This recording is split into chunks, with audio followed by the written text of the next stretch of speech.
Is it recording? Hello, everybody, and welcome back to Talks with Tina. We are pursuing our most true and authentic self by what? Uncovering our roots. Y'all, are we past Christmas and my tree is still up? Mind your business. We're just a day. We're just a day past Christmas. Anyway, I want y'all to peep my shirt. It says, I am the change for my generation. No, it is not merch, and no, I'm not selling it. I just want y'all to see my shirt because this was the original concept and design for conference this year, which is coming after Joy Gathering the Generations. And so it says, I'm the change for my generation, but we're not going to go there. The scripture was Acts 2, verse 17. It has nothing to do with this. It was just all conference theme thrown in one. Acts 2, verse 17. Read it. It says, in the last days, I'll pour out my spirit on all flesh. Anywhoozy. In the spirit of getting straight to the point. Today's topic is the fear of letting go. Now, I always circle back and wonder like how some of these videos don't make it, you know, like earlier on in the Talks with Tina journey, but I feel like it's all for literally such a time as this. That this is something that I've been dealing with. Like, I've been journaling heavy, y'all. I've been minding my business. I've been minding my business, journaling, really just sitting with God and just like getting myself together for the new year, right? Because there's a lot. I have a whole conference I'm putting on, and then just life transitions in general.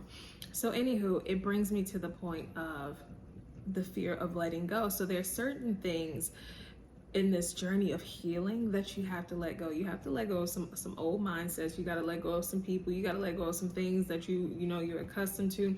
It's a lot of things that you really have to like pull yourself out of. And I'm gonna keep it a buck with y'all. Sometimes it is scary business, but I always come to the mindset, do I value what holding on to that particular thing, person, or whatever it is, do I value holding onto that more than I value becoming a better version of myself and actually healing? And so 9 times out of 10, if we want to hold on to something that we know is no longer benefiting us or is contributing to our growth, that's the same thing, then we tend to hold on to it out of the comfortability of it. It's convenient, it's reliant, but is it good for you? And so how do we full circle this and how do we make it make sense?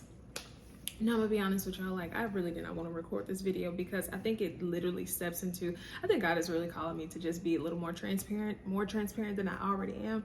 I don't like telling people the nitty gritty things, right? And that's just honest because I like to heal. I feel like you heal in private, and then the things that you are ready to testify about or really just, speak on is what you speak on. But it doesn't negate the parts that were a little more difficult to go through and heal.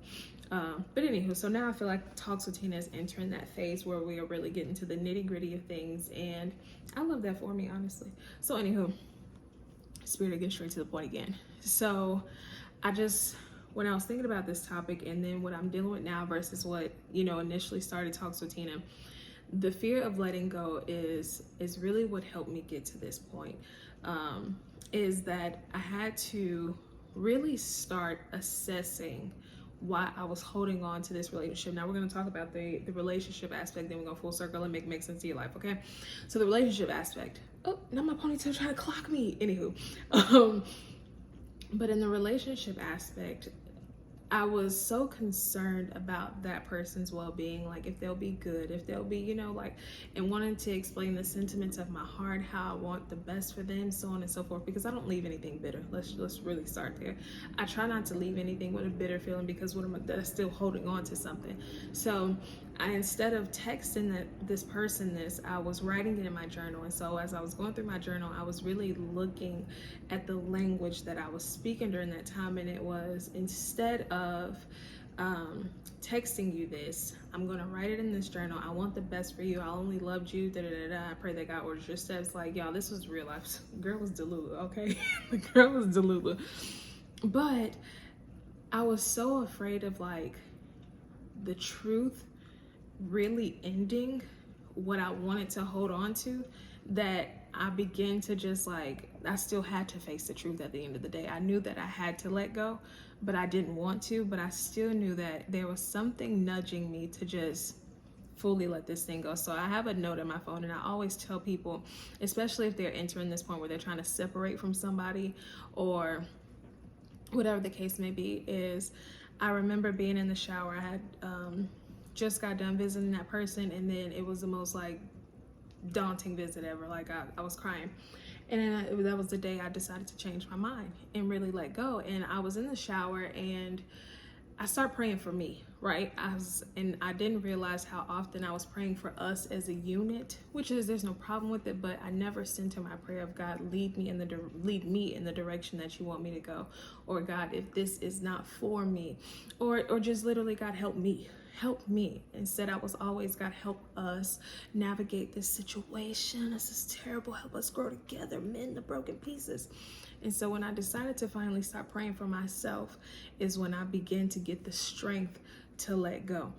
And it sounds selfish, but I think if you are truly hindered by something or someone or a decision that you need to make on letting go, I think you need to first center your focus on you. What is it that you're wanting to hold on to? What is it that you're afraid of letting go? And what is the outcome if you do let it go? And so for me, I had to assess these three things. What was I wanting to hold on to? I wanted to hold on to the convenience of the companionship. And so that's what I'm seeing now in a lot of my relationships. I want to hold on to the convenience of the companionship. And then I had to assess, why am I fearful of letting it go? And I think because it puts me in a place of feeling lonely. And realistically, we'll get to that, it made me feel like I was in a place of being lonely again, that I wouldn't have anybody to talk to, that I would have to just deal with all these things all by myself, right? And then what is the outcome if I let it go? And then when I begin to assess the outcome if I let it go,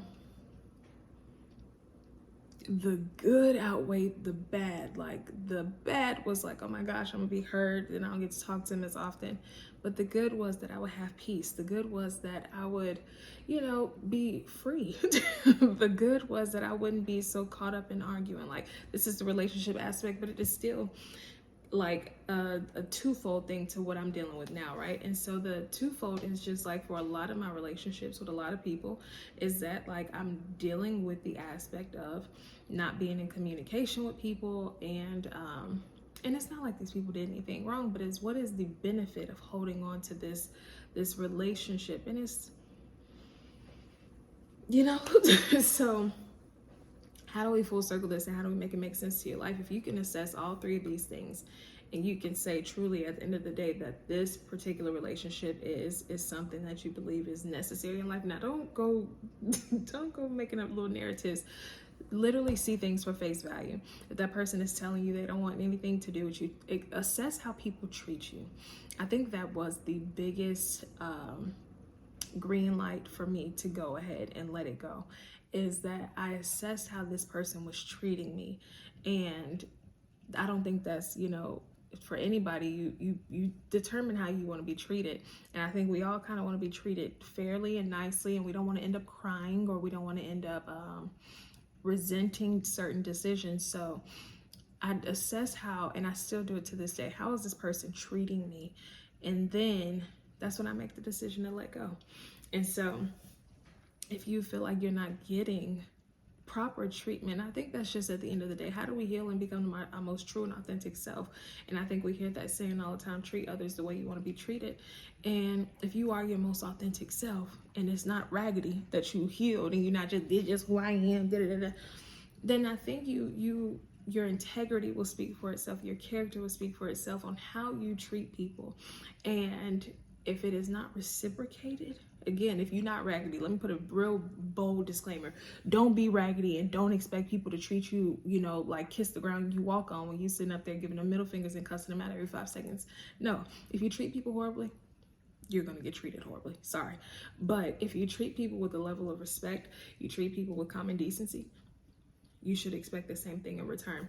So assess how people treat you. And if you feel like there's, there's an aspect of humiliation, if there's an aspect of degrading, if there's an aspect of literally demeaning your self-worth, then I think you need to take a step to bow out gracefully. And so dealing with the fear aspect, I think you really just have to love yourself enough to say, I don't deserve this. And even not to the aspect of, you know, someone hurting you in that sense. I think you can also say, I love myself enough that I can understand that this may even hinder this person. Let's take accountability here. Sometimes, you know, you're too toxic, okay? You're too toxic. And so it might be best if I step away because I'm not benefiting that person. And it really is a twofold thing. And I've had to experience both ends of the spectrum. Like, this person wasn't good for me, but I'm also no good for this person. And there is like, I need more work, so on and so forth. So how do we full circle this again? Make it make sense to your life. Ask yourself those 3 questions. What am I holding on to? Why am I holding on to this? Why am I afraid of letting it go? And what is the outcome? Then you also assess, like, how does this person treat me? Then you also assess, like, am I raggedy? Do I need my work? Do I need to separate for the sake of this being a mutual partnership, or whatever the case may be? You know, we always circle this around people because I don't really think inanimate objects feel anyway about you letting them go. But let certain things go. If you got somebody draws, like your boyfriend draws from 10 years ago, let that go. Because you're holding on to unnecessary memories. Oh my God, this used to be such and such boxes. Like, he let me wear her. Now what? What does that do for you? It sends you back to the old. Step into a new mindset. Oh, this is such and such hairbrush. She left it here when she came to visit me last time. Now what? Let it go. You're holding on to unnecessary things. So I always give a disclaimer for 2024. Any video that I make, if I don't make any more videos, do this before you enter into the new year. Make sure that you're assessing your relationships and that you're not holding on to unnecessary things or things that do not benefit your future or do not continuously help you grow in the aspect of becoming your most true and authentic self. You have to step into the version of you that is not afraid to live authentically. And sometimes we hold on to these things because it keeps us attached to a version of us that not that it no longer exists, but is no longer suitable for our now.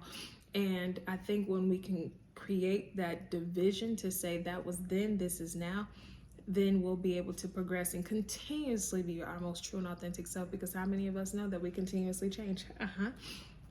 So as long as you're continuously changing and growing and developing in the best way possible, you have to create the divide to say that was a portion of my life that existed back then, but here I am now.